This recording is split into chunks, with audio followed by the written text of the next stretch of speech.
Okay, welcome everyone to Self-Based Systems, May edition. Thanks for our sponsor, TiDB. So, who are we? Well, we are a nonprofit, independent tech talk series. We usually organize monthly talk series like this, and sometimes when the weather is really nice in the South Bay, we'll also have coffee chat in downtown Sunnyvale. This organization is not affiliated to any company, so we don't have budget, we don't have money. We thank to our sponsors and our volunteers for organizing the event. And we mostly focus on systems programming. So for our previous talks, like last month, we had a talk about compilers, and previous talks, we had talks about databases, systems, and all sorts of systems-related topics. So we are still looking for more talks. So if you have something cool, like some engineering topic you really want to share, please sign up. Or like if you have anything like up to the networking layer, the application layer, down to the security and hardware layer, we would love to hear your talk. And this is very important. We're calling for venues and sponsors because we're a nonprofit. We don't actually have a venue. So today we thank TiDB and PinCap for hosting the event. And if you have a venue that can hold space for more than 50 people, please reach out to us. By us, I'm talking about the awesome organizers, our volunteers, my team. So if you reach out to any of us for venue for talk, we'll be happy to talk to you. And today we will first like to have Yudong from TiDB to do an intro talk about. Okay, welcome everyone. It's really our pleasure to sponsor this great event. I'm Yudong from TiDB. I'm the VP of Engineering here to build a database kernel. Today I'm not going to talk about marketing stuff. I just want to share some recent observation. About 2 weeks ago, I was in Canada, Montreal, to attend ICDE 2026. At that conference, I think some of you probably knew that it's one of the top 3 database conferences. Right? So at that conferences, I found about 50%, 60% of the papers and the talks about AI. So remember that the database conference, top database conference. That's the first observation.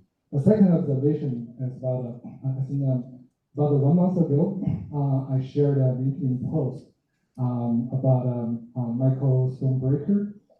He's an interview, and he mentioned that eventually the AI problems or AI agent problems will become database problems. So that's the second observation. The third observation is from ourselves. You know, TiDB, we provide cloud services, database cloud services on AWS, on GCP, on Azure. And now we found that about 90% of the newly created database actually were created by AI, by agent. So this is a really surprising observation. So with all that said, this really put a new challenge and a new requirement for the database guys. Because I've been working for the database kernel for more than 20 years, from DB2, mainframe, to other database products. So this is really totally different. As in the past, the database user is like a DBA, is a human. But now we found that a database user is no longer, we cannot say no longer a human, but I think the majority of the database users will eventually be the agents. So that's, I think, the first thing I want to share. The second thing I want to share is that you probably noticed that we claim that TiDB is the database for AI agents. So why we said that?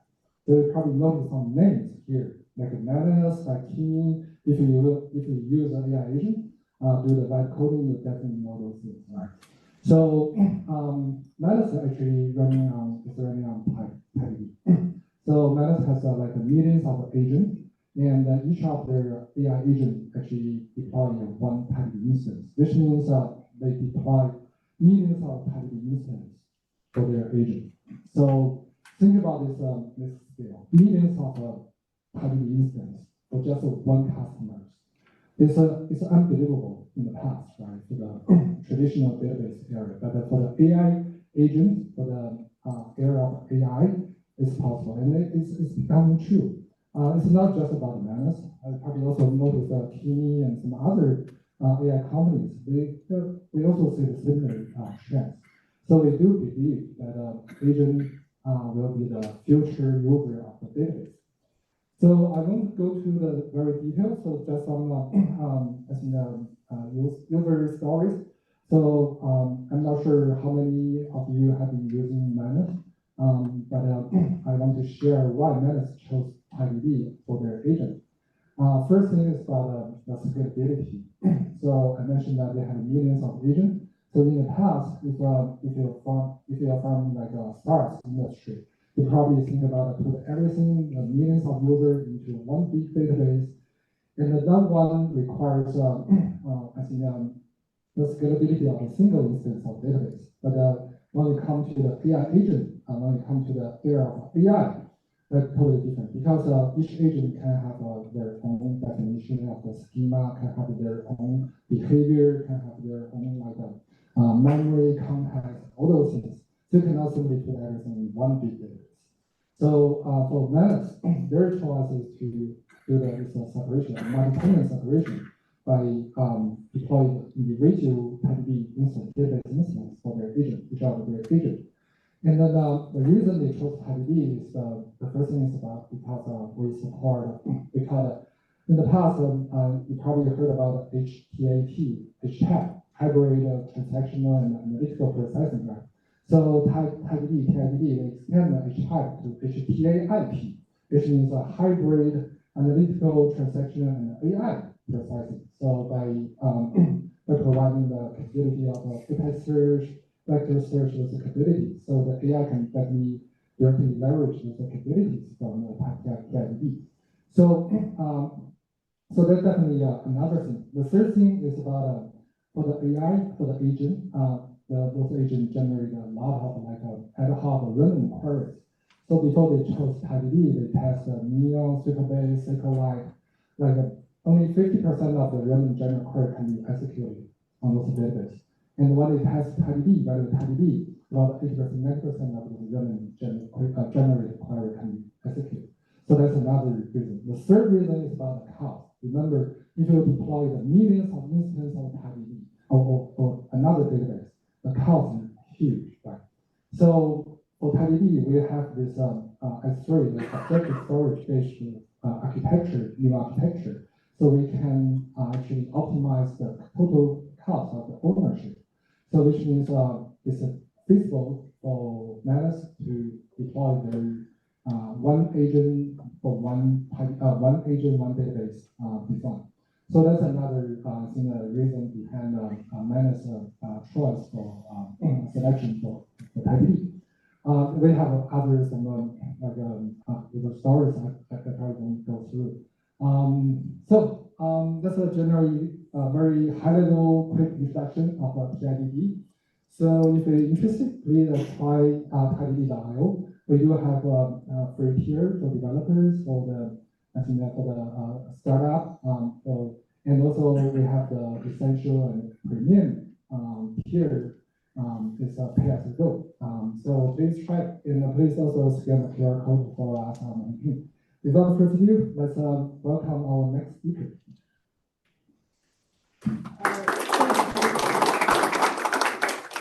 So we have two awesome talks today. The first talk is from Himank. He's the CTO of Tigris Data. He's going to talk about how to use database to do awesome stuff. The second talk will be from Steve, who will talk about how to make MySQL extensible. So welcome.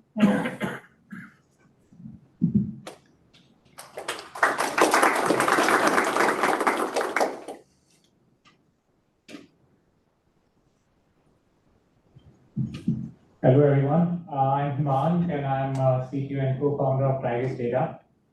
And today I'm going to talk about how we build a distributed persistent queue on FoundationDB.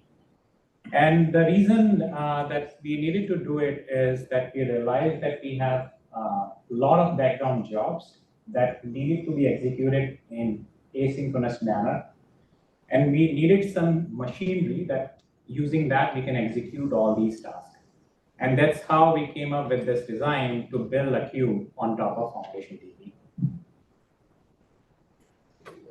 Now, first about me. So before co-founding Tigris with my co-founders, I was at Uber, and at Uber I was tech leading a product called Dogstore, which was storing petabytes of data and serving millions of queries per second. Now let's jump to the talk. So first, context about Tigris. So what is Tigris? So Tigris is complete replacement of S3. So we are fully S3 compatible object store. And the other thing about us is that Tigris is global by default. So what that means is that the data in the bucket is spread across the globe in multiple regions. And the philosophy there is that we are optimizing read for the users. So the data lives close to the user. That's why we are global by default. And this also means that as we are global by default, so as a user, you don't care about replication or caching. The system itself provides you that. And from the user perspective, it's just simply a globe, a bucket, you just write from anywhere and read from anywhere. But at the core, the metadata, all our metadata sits in FoundationDB. And the rest of talk is also focusing on this one piece of the FoundationDB, which we use to build this queue, the distributed persistent queue. Now let's talk about the use cases of this queue. So when a write finishes, or when we return a success to the user, at that point the work is not finished. From the user perspective, we have returned success to the end user. But it creates a lot of background jobs on our side. Some are directly tied to that write, but some are also not tied to that write, but we have to execute those background jobs as well. So in this slide, we are showing 3 to 4 use cases of these jobs, but there are many apart from this. So some of them is like very basic. One of them is metadata replication. So we are global, so we have multiple clusters across the globe, which means when a write comes, for example, in US East, we need to also replicate that write to other clusters in the globe. That means, and this is something that doesn't need to happen in the synchronous manner, can happen in async, and that's where we needed to have a task for this particular write. Similarly, as I mentioned before, we have automatic caching as well. So there are caching during writes as well that we support. But as we support caching, which means we also need to make sure we support invalidation of these caches as well. So imagine a system where we are receiving writes across the globe, and now we are caching these writes as well. So a read coming from US East and the write coming to US East, which is fine, but let's say a read comes somewhere else. We need to make sure if we are caching those reads and a new write comes, so we invalidate this read, which doesn't necessarily belong to the same region. So we also have automatic invalidations that needs to happen when the write commits. And then last that I have highlighted here is that moving objects. So again, the system is optimized for read access, which means we automatically move objects based on access as well. It could be just moving for caches. It could be a permanent move, but the system keeps doing some work to move those objects as well. And now we have all these cascade of jobs, so we need to do something. And that's where we came up with a queue. So when we were designing this queue, so at that time, there were like 5 non-negotiable requirements that we had. Some of them are very obvious. So for example, we needed at least one semantics. It's fine that we attempt these tasks in a duplicated manner. or these tasks get retried, which is totally fine for us because most of the tasks or almost all our tasks are idempotent in nature. So that's totally fine for us. But we don't want to drop any task. So that's a primary requirement for us. Because if we drop any task, that means that entry would not be replicated and we will have holes in our clusters. Then the second one would be important for us. We want atomicity in this metadata. And what I mean here is that we wanted some sort of guarantee that while we are entering these tasks, or the task that we are capturing has to be atomic. Because at that point, even though the task execution needs to happen in async manner, but we need to record all the tasks that we need to execute. Because if we draw any task, again, there will be, like, we have to figure out where the failure happened. And if there is any external system, then we also need to figure out if we do two-phase commit and how to make guarantee that we still pick up that task. Then there was fairness. So fairness is two things for us. One is that not all tasks are same. So we have a lot of background tasks like garbage collection in the system that doesn't need to have the same priority as something that we are replicating the metadata for the user.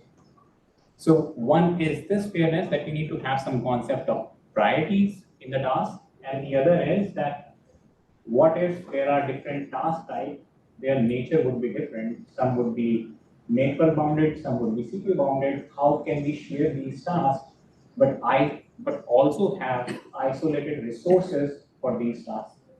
Which means there could be a scenario where we will have multiple different deployments specializing for these different tasks.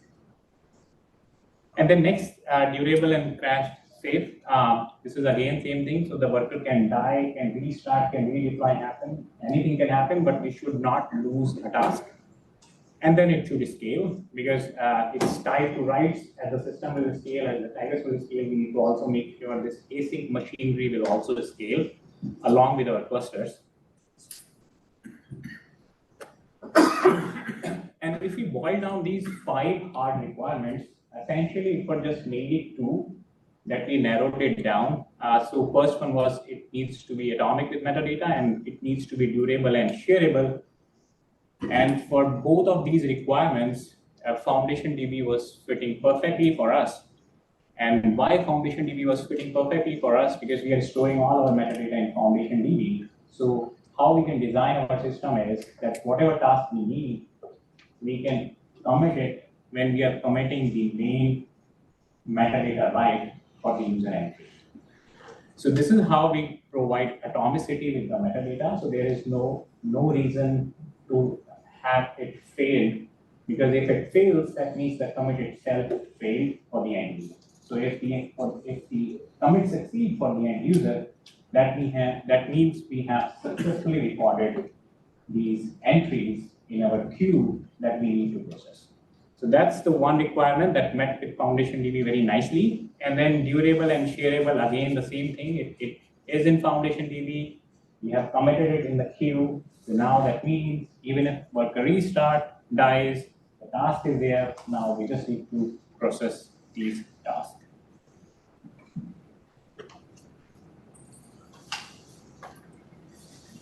And this is how we came up with this very high level architecture. So on the left, there is a box that just showing our server, which is responsible for handling user requests, like handling user writes, reads, or any queries. And what it's doing basically is that there is a wrapper, and the query processing itself is breaking down these high-level metadata into small metadata, the user metadata that we need to write, and the corresponding task that needs to be executed as part of this write. All of that goes in the FoundationDB, and in the FoundationDB, we split FoundationDB to have a separate table for this queue for store all these items in the queue. And now we have separate worker deployments, and this still represent a single regional cluster for us. And in that, we have separate worker deployments, and these worker deployments has also access to this FoundationDB, and they are able to read this queue. And for example, in this worker deployment, what we are showing is there are two pods, and each one has a scheduler. And then the main primary responsibility of a scheduler is to read from this queue. And based on certain criteria, pass these items to these workers. They are a set of workers running on each compute, which is responsible for executing the task. So each worker, each pod, some scheduler, some worker, scheduler responsible to read from the queue, pass these items to the worker, so the worker is responsible for completing the task. And to make that possible, this is our whole schema of this queue. So we just, so the first entry is just a prefix of this queue, which has everything in it. Second is how we can evolve these rows. We can have different versions for this queue. And the third is the sharding. So each row itself or each item that we are entering, that we are inserting in the queue is also sharded. And the main reason of sharding is we also want to make sure that the writes to the queue or reads to the queue are not a contention point. So we sharded this queue as well. And the next interesting piece is, and I'm going to talk about more about this, is vesting time. So vesting time is a time when this particular item would be visible to the worker. And then we also added variety. And lastly, the item ID. And the item ID is unique for every item that gets added in that queue. So in short, this is the interface for all the task type. Everyone just have this. The worker are like same. The scheduler just responsible for picking the queue, claiming the task, and then passing it to the worker. And the worker, all worker main responsibility is executing the task interface, and then just completing it. And completing for them is just deleting from the queue.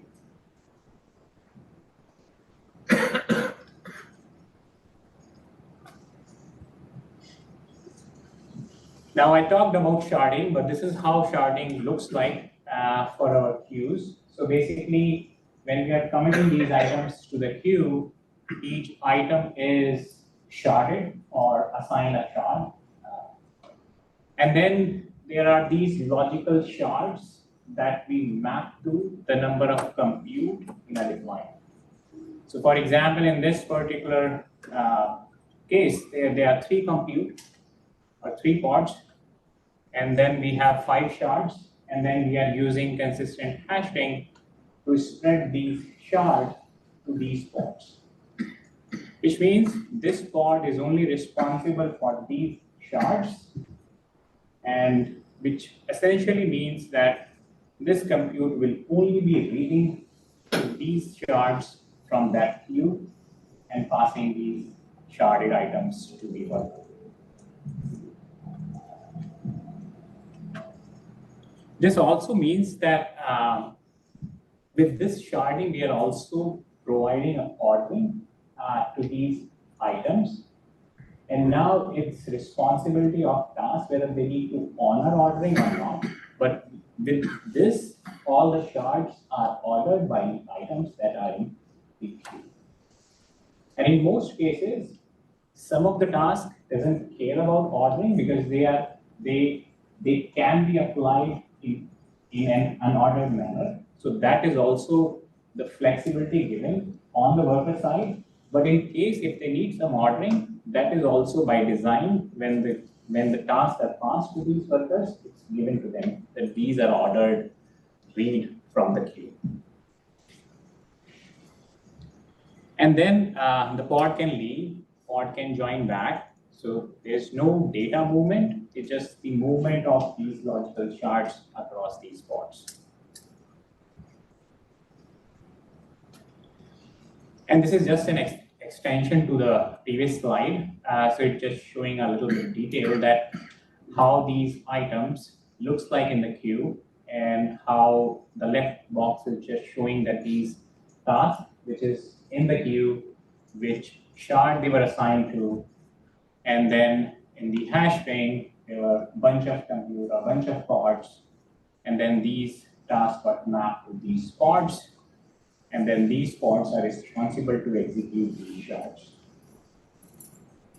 And this way, the ordering is sticky, rebalancing is very cheap, because if pod leaves, pod joins, the shard just moves to different pod, and there is no global locking because it just continuously keeps listening to the deployment. If any pod changes, the range shifts, some shards move to some other pod, and this is how the distribution happens.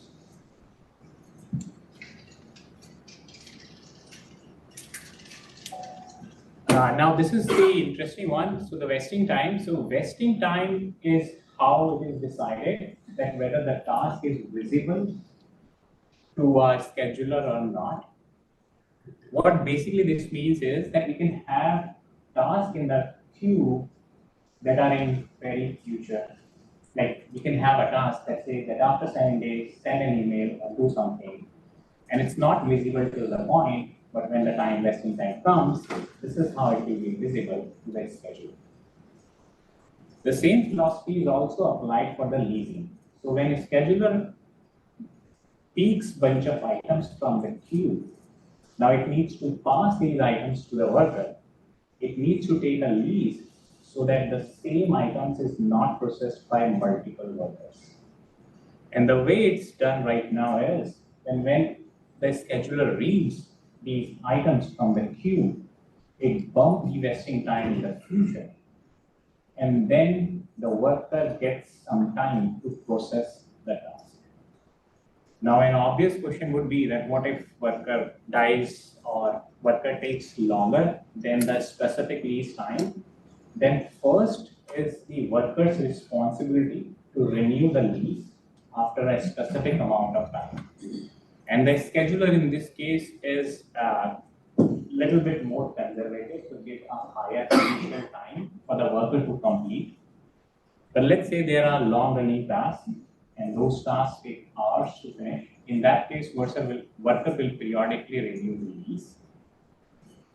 And in case worker dies and the task doesn't get picked up, that means when the vesting time again becomes current, the scheduler again sees it, again takes the lease, and then the task will again become eligible to be processed again.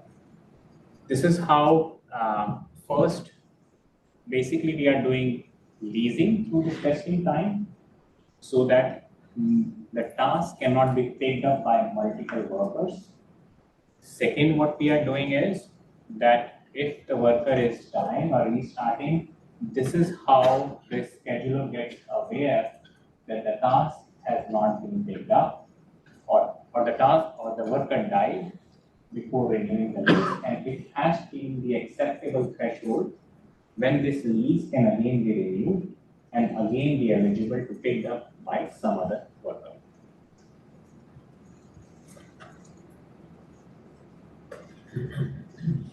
And this is basically showing the complete life cycle now, starting from enqueuing. So the first step is simple. When the write completes, we just enqueue the task in the queue that we need to execute in background. And that's it. And then the success is returned to the user. The request completes. After that, scheduler primary responsibility to pick the queue, see the item, and if the item are not already leased, lease those items and put it in a channel. And this is the third, that claiming those items and put it in a channel. And then the fourth is worker sees those items, execute those, and then during complete, delete that from the queue. That's the whole life cycle of these tasks.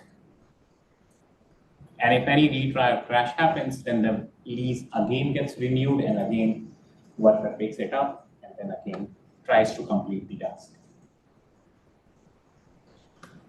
And this is just showing one of the end-to-end cross-region replication latency, which is around 300 milliseconds for two different regions, which are pretty far, US East, US West, in a medium latency. And that's all I have. Thank you. Happy to answer any questions.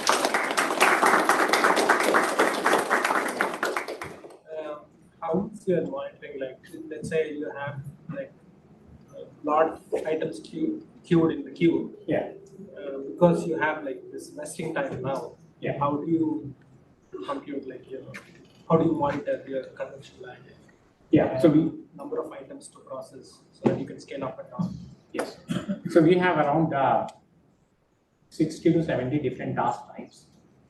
And for each, what we do is we periodically monitor the length or the length in the queue, the size in the queue itself. We try to have the range, how many items are remaining in the queue at a particular instant of time.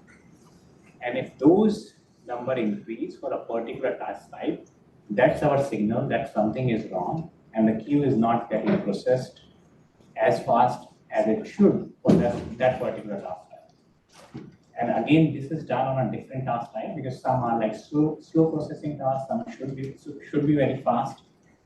So they are different threshold, but that's how we monitor the queue length, and that it should be, there are some observation based on that. Yeah. Yes. Little follow-up on the vesting time, right? One of the things with vesting time being there is that one bad batch can block that shard, basically, right? How do you deal with that? So yes, so there are two things here. So which I have not covered here, but basically each task has to define what is the deterministic error and what is non-deterministic error. So deterministic error is something which task needs to just log and say that, okay, this is fine, this is acceptable.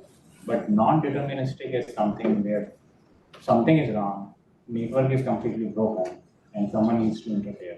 So that is totally acceptable. But as long as these task types has declared properly that, okay, this is deterministic, this is fine, and we are okay, move on, task needs to be marked complete, then everything is fine, because in most cases, non-deterministic errors are that someone has to interfere because there is some issue, either network or something is wrong that is causing all this to happen. Do you, is there other scenarios where you deal with this by just bumping the time and retrying at a later point in time? So that automatically happens. So each failure bumps up the error count, and that gets stored back.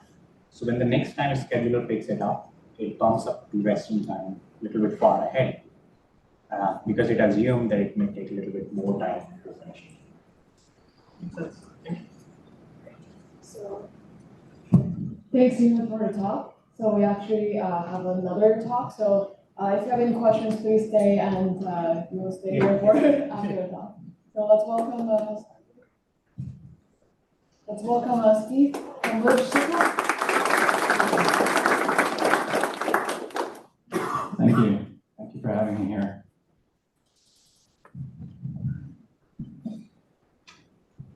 So we are Build SQL, and we have been at this for about a year. We're trying to add extensibility to MySQL and make it cool again. I want to give some background and some motivation, basically, and then go into some sort of war stories, if you will, things we encountered, and then talk about some principles that we synthesized from that experience. So who am I? I'm known as Tigris. I'm CTO and co-founder of Build SQL, along with Dominic over there. Prior to Build SQL, I was at Google for about 21 years, and I was lucky enough to be the technical lead for Bigtable and Colossus, the distributed file system, sort of underpins everything at Google. Our mission is to drive innovation in MySQL, and in particular the community. We'd like to revive community development again. MySQL has a problem. It's number 2 in DB engines. It's number 1 in open source, but it's really been slowing down the pace of innovation Oracle's done a great job for many years being the steward, but lately has been focused on cloud adoption and hasn't been investing as much in the community edition. So we wanted to change that. And we think that the solution to that is to inject innovation, and in particular, we want to add extensibility so that we provide sort of a permission structure for all of you developers to add cool new functionality to MySQL, much in the way that Postgres is known for its extensibility. We would like to do the same. We think MySQL should have that as well. And we wanted to do that in a way that was 100% compatible. Like, we wanted to create a sort of tracking fork and make sure that you could try Village SQL, and if you didn't think it was right for you, then you could go back. So this is just sort of a diagram showing like what our expectation is. Like in the beginning, right?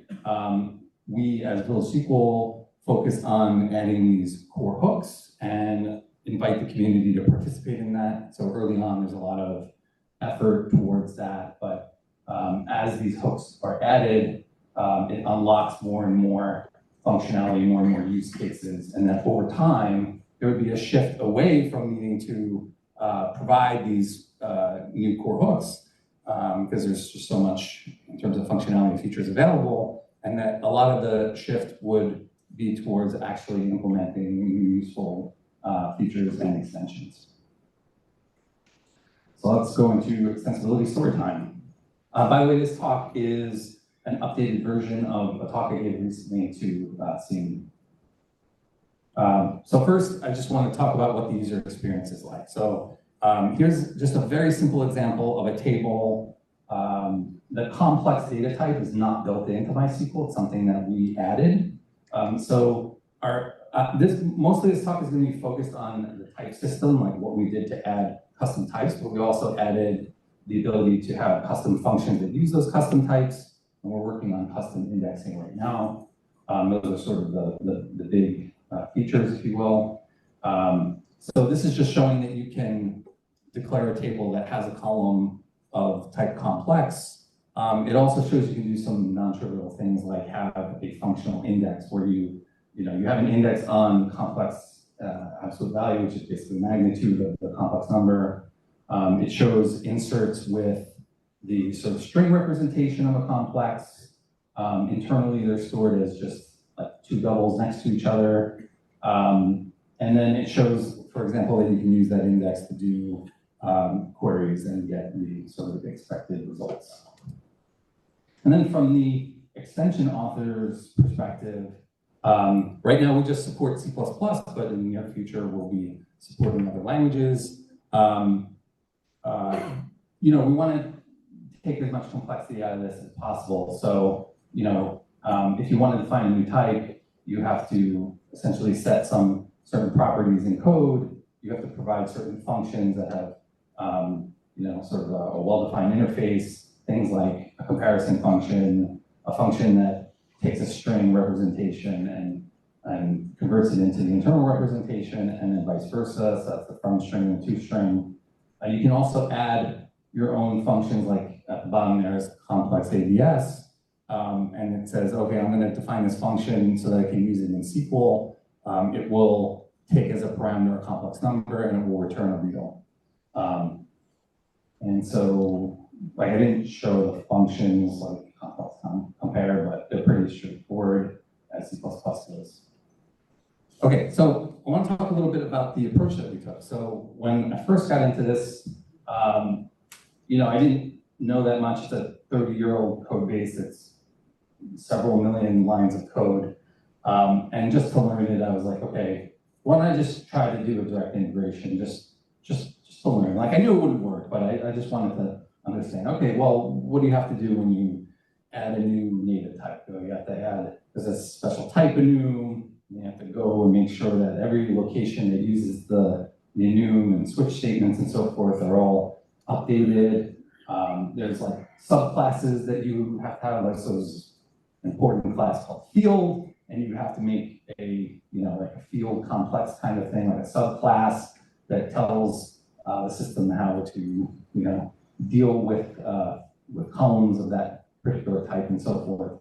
You have to deal with type conversions and all sorts of issues like that.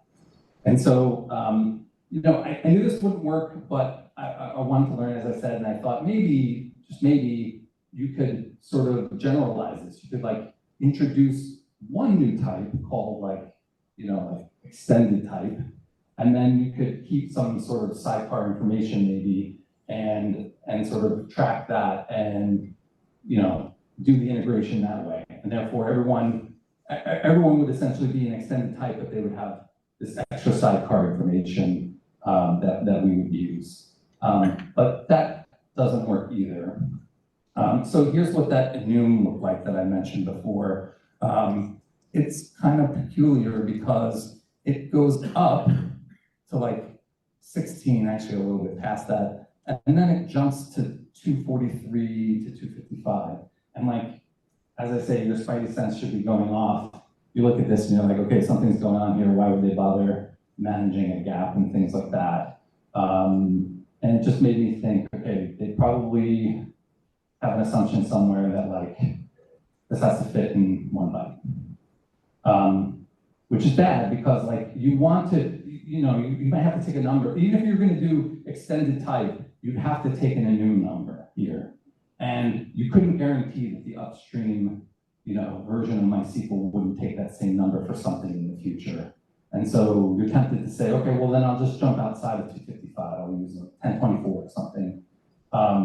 But like the fact that this is happening makes you think that might be a bad assumption. And in fact it is. So in InnoDB, which is like so MySQL has the query engine on top, and then underneath there's a storage engine. There's an interface between them called the handler. And the most common storage engine is InnoDB, but there are others as well. But there's this hidden assumption that in fact the type is going to be one byte. There's this, you know, precise type that is actually stored, is actually persisted, and you can only use one byte. And so, yeah, that's a gotcha. So there are some dangers with enums, like the upstream controls the official mapping, and so you have to worry about conflicts. Sometimes you can avoid the conflicts by jumping outside to something that's not going to be used and be pretty sure you're not going to have a problem. But it's really this persistence and communication of values that's the problem, right? Like here, you know, the type was actually persisted to disk.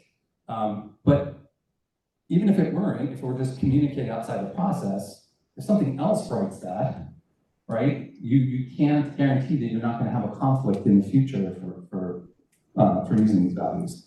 So it sort of implies in the end that, like, you know, there's this thing called the data dictionary that I mentioned here, or the DD, that was introduced into 8.0. And by the way, we're working on 8.4 for those of you who follow, you know, MySQL versions. Pretty soon we will port it over to 9.7. Those are the long-term support releases. But this data dictionary tracks all the sort of important structural information, like the tables, the columns, their types, the indexes, all that stuff. And you can't really change it. I mean, you can store the fact that you have a column, but you can't put its, you know, extended type information into it. You can't really extend the data dictionary without changing the compatibility story, and it was really important for us to be compatible. But there are times when you can safely change enums. So an example of this would be like lexer tokens. So when you're parsing up the grammar, if you have some new keywords, some new tokens, you can just pick whatever the next number is, because, you know, those get generated, you know, every time you compile, and they're completely used in the process and they're not communicated outside. And so, so there are cases where you can actually do that kind of thing. But then I'll just warn you, this is like a Venus flytrap, which is like, it looks safe, but it's actually not safe. So there are these commands, if you will, like, you know, like all the MySQL commands, like an insert, a select, those are all commands. We wanted to add install extension, and it turns out that even though it's not persistent, it does get communicated out of process. And there are some audit plugins, for example, that record these values. And so we had to worry about that. But in this case, there was no assumption about the value being 1 byte. And so we were able to take a similar approach to actually take some, take a page from what was done on the previous slide and sort of introduce a gap and jump ahead and then write code that sort of manages the fact that there is a gap in the numbering. Okay, so the direct approach didn't really work. You might be tempted to say, okay, well, what about wrapping and subclassing? There's like 2,500 classes in MySQL. Like maybe that's a good way to go. But it turns out that that's fraught with problems as well. There's a lot of downcasting in the code base. And so you're going to get undefined behavior or crashes. For example, there's this important class called item, and it has this enum inside that sort of tracks what it really is. And if you wrapped it and you sort of delegated to the type method, you might sometimes get an item field, it's called item field is the class, but a field item as the enum value. And then the code assumes that it can just downcast to that. But if you're wrapping it, like there's no guarantee that that wrapping class itself is not going to be a subclass of item field, and so you're just going to get a crash there for undefined behavior.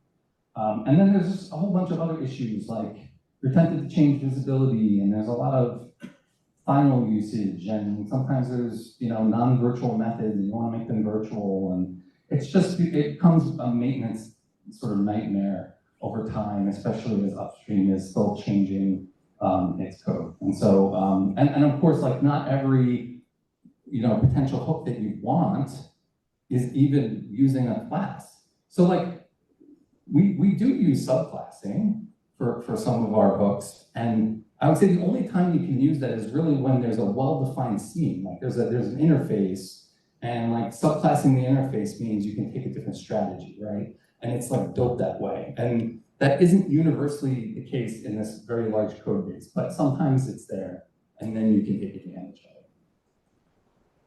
Okay, so what we ended up doing is sort of metadata or type injection. So what we do is we keep this sidecar information that I hinted at before, where we actually built our own system tables, if you will.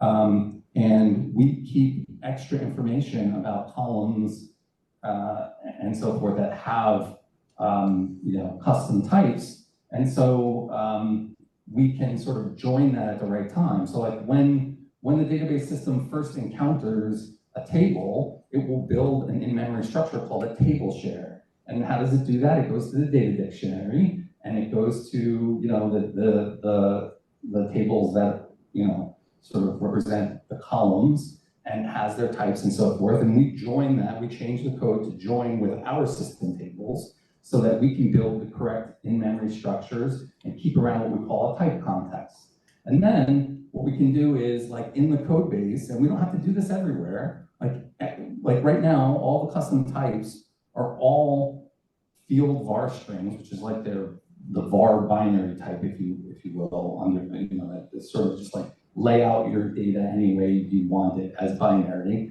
And so we can check, for example, this is like generate a string that is the SQL type of this field. And we can say, oh, well, if you have a type context, then you're a custom type. And so we'll call out to our build SQL specific code and look at the type context and put the actual, sort of extended type information in there. Otherwise, just do what was done before, right? So that way we minimize the amount of conflict that we have with the upstream code.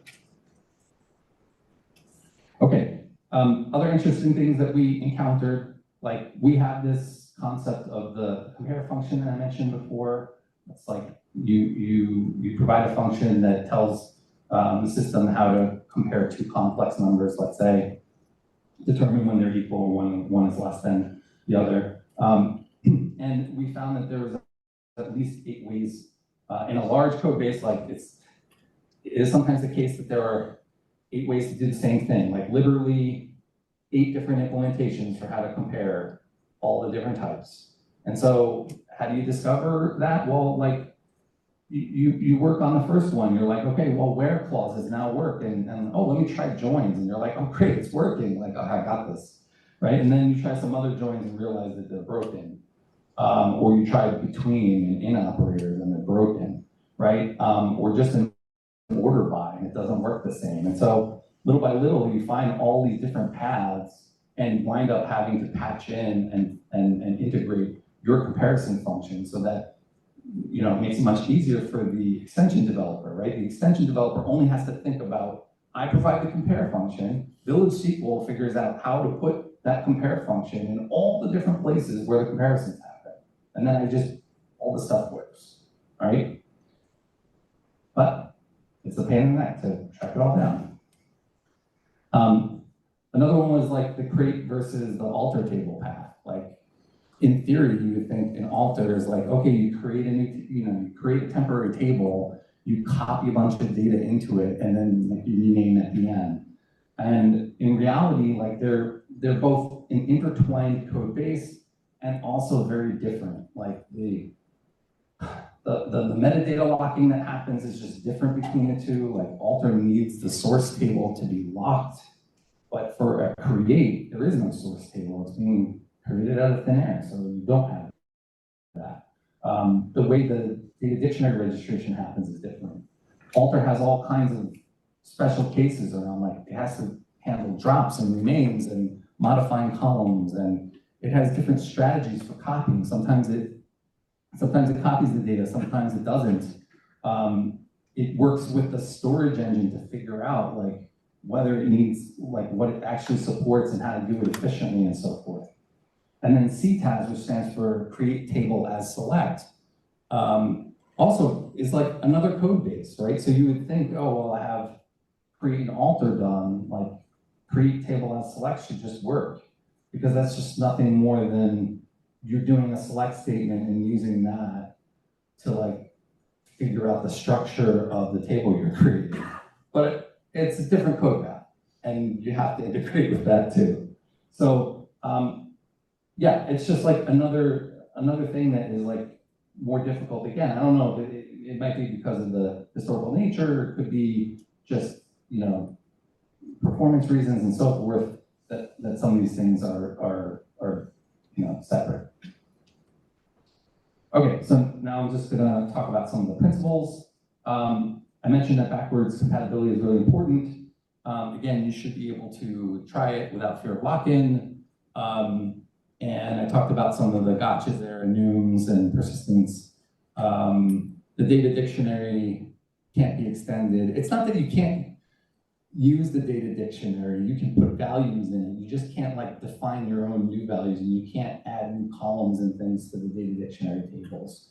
But you have to avoid workarounds also that just bite you later. So for example, early on, we tried to keep some metadata about our system in these column comments, but they carry a maximum length, and so it's sort of kludgy to just like stick some JSON in there or something, and then have to worry about whether the original comment is going to get truncated or something like that, which is sort of why we ended up adding our own system tables.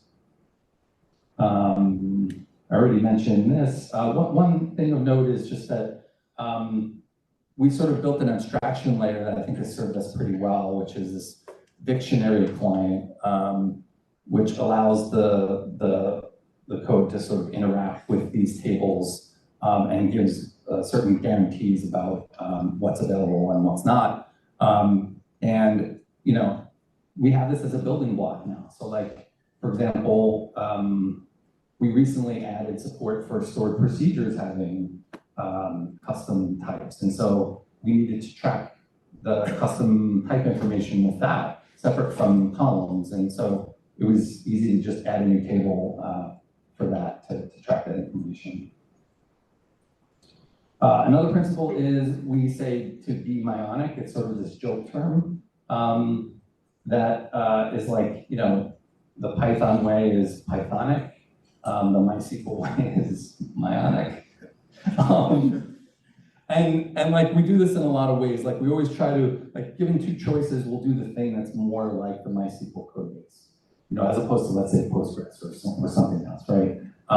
So like the way error handling is done, right? Like MySQL has the convention that success is false and true is an error. So we try to follow that. Or like how the system behaves in certain error cases. There's certain like extensions of SQL that MySQL has for like ignoring errors and taking something called the intrinsic default value. And so we try to make the custom types sort of follow those sorts of patterns. And even sort of the way we package the extensions themselves are much more like plugins and components, which exist in MySQL today as their extensibility mechanisms, although they're much more limited, as opposed to like in Postgres having install scripts and so forth. Another one was low conflict burden. So like we wanted to make sure that we made surgical changes. Like we tried to change the MySQL code as little as possible because we wanted to be able to rebase very easily and avoid conflicts. We try to keep our code, isolated in separate files to make that much easier. And then we have this sort of internal metric that we track, like how many lines of code of Village SQL do we have versus how many lines we changed in the upstream MySQL. And so like initially we were around 6.6 or so when we started. Now we're sort of around 14 or so. So like 14 lines of Village SQL code exist for every one line that we've changed in MySQL. And that number is going up and up over time. All right, I think this is the last one. Easy versus possible. So Larry Wall, the creator of Perl, says, make easy things easy and hard things possible.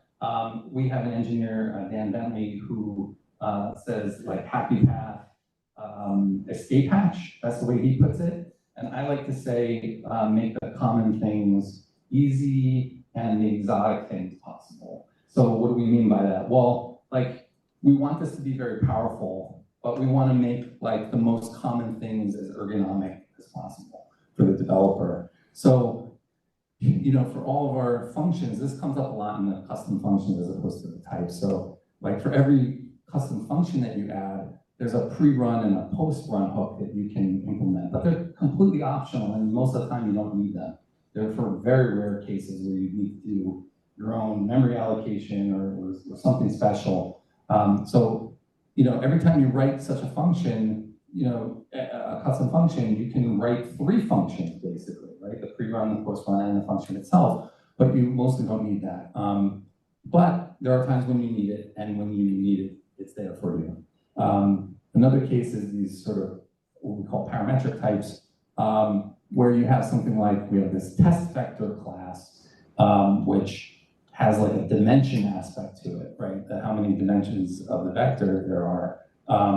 And we make it so that there's a case where you have an integer parameter to generally mean a size or a dimension or length or something like that, that's provided ergonomically that you can override so that someone can declare a t-vector of 1536. But if you wanted to support other parameters, like for example, you wanted to be able to say, oh, my vector implementation supports both doubles and floats as the underlying type for each of the dimensions, you can do that.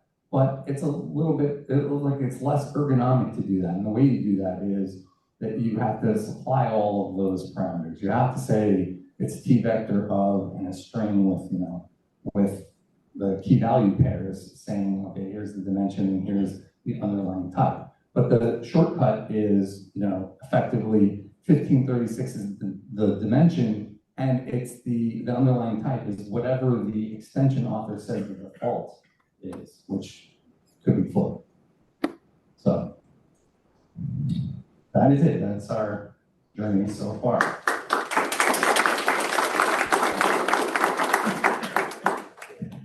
Thanks, Steve, for the talk. Thanks our speakers for today. Our speakers will stay around to answer questions, so please come up if you have questions. And thanks everyone for coming for Software Systems, and please take more pizza, drinks, and talk to your neighbors.